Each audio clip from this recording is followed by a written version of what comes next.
Hello friends, आता आपण बघणार आहोत आई आणि बाबा रिटायर होत आहेत याचा 11 फेब्रुवारीचा एपिसोड.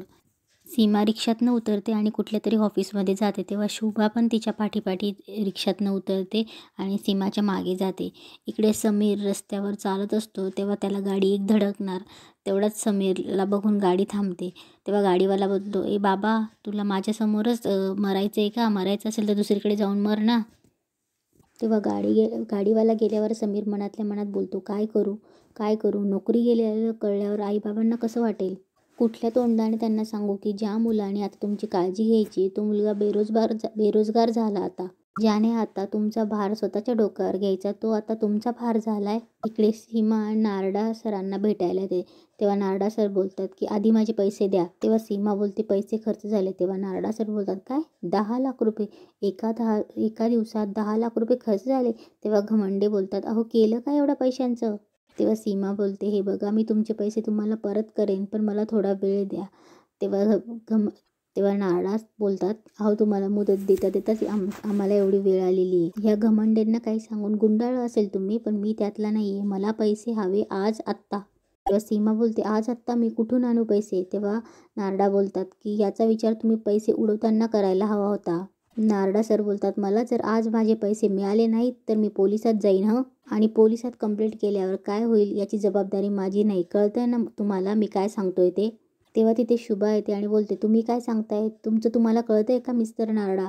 तेव्हा शुभा बोलते, तुम्ही माझ्या सुनेला एकटं गाठून धमकवतायत.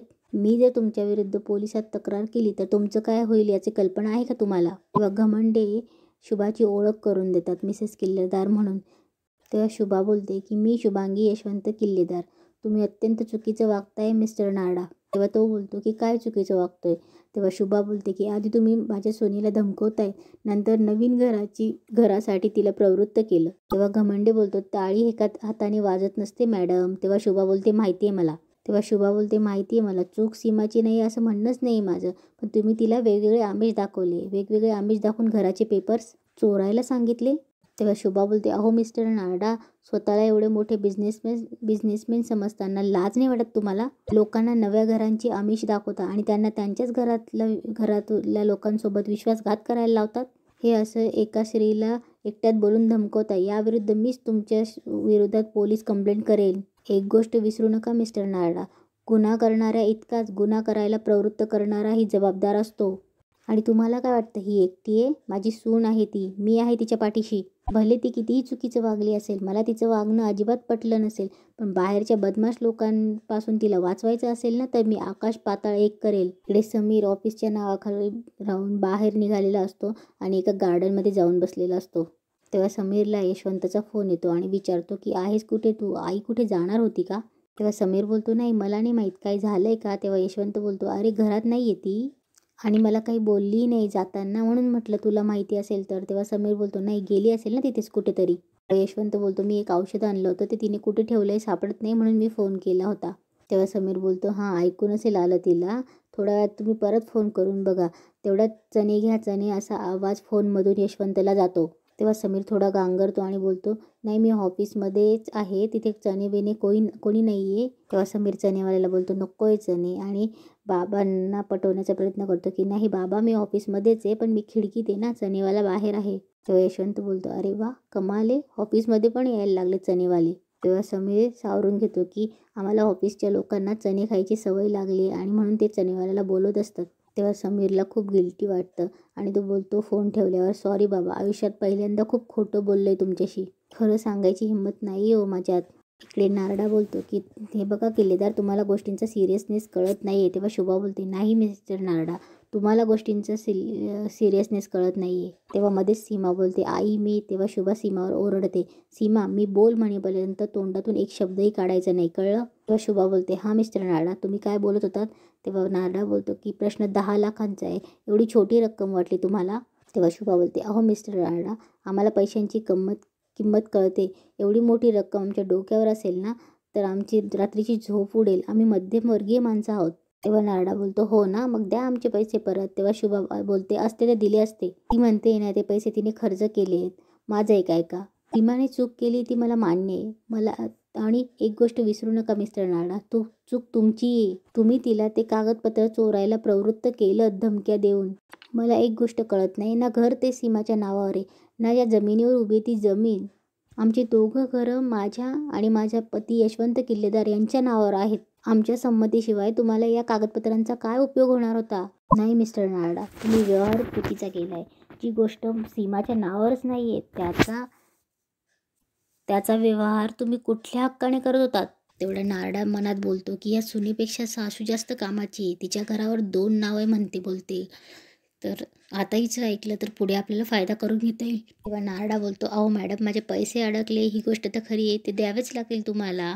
तेव्हा शुभा बोलते, नाही, ही फसवणूक आहे, ते सुद्धा आमची, आणि असा खोटा व्यवहार केल्याबद्दल मी तुमच्या विरोधात पोलिसात जाऊ शकते, पण मी तसं करणार नाही. चूक माझ्या सुनेची आहे. तुमचे पैसे सीमावर उधार आहेत. तुमची पै चुकती केली जाईल, हा माझा शब्द आहे तुम्हाला. तेव्हा सीमा बोलते, थँक्यू आई. तेव्हा शुभा ओरडते, थँक्यू मला म्हणून सीमा, ते पैसे मी परत करणारच नाही, ते पैसे तू परत करणार आहेस. दर महिन्याला तुझ्या पगारातनं ठराविक रक्कम यांच्या अकाउंटवर जमा होईल. ते सगळे पैसे व्याजासकट तू फेडायचेस, कळलं? तेव्हा सीमा बोलते, आई पण मला कसं जमेल? का घराची कागदपत्र चोरून यांना देणं जमलं ना, तर हेही जमेल, तुला जमवावं लागेल. तेव्हा शुभा बोलते, मिस्टर नारडा, तुम्हाला हे मान्य आहे का? तेव्हा नारडा थोडा विचार करतो आणि बोलतो, ठीक आहे, आता तुम्ही शब्द देताय म्हटल्यावर, पण एक गोष्ट लक्षात ठेवा, एक जरी हप्ता चुकला ना तर मी सोडणार नाही हं यांना. तेव्हा शुभा सीमाकडे बघते आणि बोलते, त्याची काळजी तुम्ही करू नका, याचा एकही हप्ता चुकणार नाही, याची जबाबदारी तुझी. तेव्हा सीमा बोलते, हो आई, मी दर महिन्याला यांना पैसे देईल. तेव्हा शुभा बोलते, ठीक आहे, चल घरी. इकडे यशवंत जेवायला बसणार तेवढ्यात समू येते आणि बोलते, काका, हे जेवण आम्ही दोघींनी बनवले. तेव्हा यशवंत बोलतो, अच्छा, म्हणून एवढं शुकशुकाट आहे का? तेव्हा समू बोलते, काका काही म्हणालात का? तेव्हा यशवंत बोलतो, बाकी सगळे कुठे गेले? तेव्हा स्वीटी बोलते, भैया और भाभी ऑफिस गए है. तेव्हा यशवंत बोलतो, आणि तुझी सासू? तेव्हा स्वीटी बोलते, सासू आई वो मंदिर गई आहे. तेव्हा यशवंत बोलतो, अरे पण बराच वेळ झाला. तेव्हा यशवंत बोलतो, नवीन सून आली म्हणून घरातून रिटायर्ड झाली की काय? तेव्हा बोलता की नाही, मगाशी मी फोन केला होता, उचलला नाही तिने. तेव्हा शमू बोलते, मंदिरात असेल ना. तेव्हा यशवंत बोलतो, मी जरा बघून येतो, आपण एकत्र बसूनच जेवूया. आणि आलो म्हणून यशवंत शुभाला बघायला बाहेर जातो. तेव्हा शुभा सीमाला एका मंदिरात घेऊन येते. तेव्हा सीमा बोलते, आई, इथे का आलोय आपण? तेव्हा शुभा बोलते, जे घडले त्याची चर्चा सगळ्यांसमोर घरात करायची का आपण? तू खूप चुकली आहेस सीमा, मी तुला इथे घेऊन आली कारण मला तुझ्याशी 4 शब्द बोलायचे. तेव्हा शुभा सीमाचा हात धरते आणि सीमाला ओढून मंदिरात घेऊन जाते. इकडे समीर मित्रांना फोन लावत असतो आणि कंपनीमध्ये वेकन्सी आहे का म्हणून विचारत असतो. तेव्हा शुभा सीमाला मंदिरात ओढून आणते आणि बोलते, बोल. तेव्हा सीमा बोलते, मी काय बोलू आई? तेव्हा शुभा बोलते, मग कोण बोलणार आहे सीमा? आज तू जे काही केलंयस ना ते करायची तुझी हिंमत कशी झाली? तेव्हा सीमा बोलते, सॉरी आई. तेव्हा शुभा बोलते, सॉरी? तुला काय वाटतं तू जे बोलशील आणि सगळं पूर्वीसारखं होईल? शुभा सीमा कशी तू चुकत असते आणि तुला मी कशी माफ करते हे तिला सांगत असते. तेव्हा शुभा बोलते, एक गोष्ट विसरलीस तू सीमा, जे घर तू कधी आपलं मानलं नाहीस ते कागदोपत्री तुझं नाहीच आहे. ते कसं पै एकत्र करून आम्ही घर उभारलंय ते शुभा सीमाला सांगत असते. तेव्हा शुभा सीमाला सांगत असते की आपण श्रीमंत नाही आहेत, तुला कळतं का? आपण मध्यमवर्गीय माणसं आहोत. अंथरूण पाहून पाय पसरावे असं असताना एक दिवसात एवढे पैसे खर्च करताना तुला लाज नाही वाटली? आणि हे करताना तुला समीरचा, तुझ्या त्या छोट्या सानूचा विचार नाही आला मनात?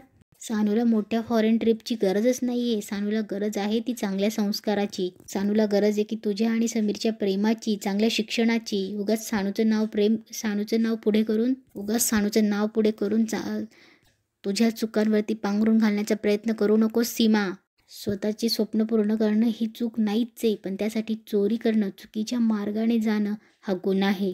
कष्टाचा पैसा आयुष्यात सुखच देतो सीमा, पण तेच चूक अशा चोरीच्या मार्गाने, कुठल्याही मार्गाने घेतलं तर तो आपल्यापासून दामदुपटीचा पैसा वसूल करतो सीमा. तुला वाटलं असेल ना, एका फटक्यात तू 10 लाख रुपये कमवले, एवढे पैसे कमवले, तेच पैसे आता तुला पै करून व्याजासकट द्यायचे. लक्षात आलं का तुला? आणि इथेच एपिसोड संपतो.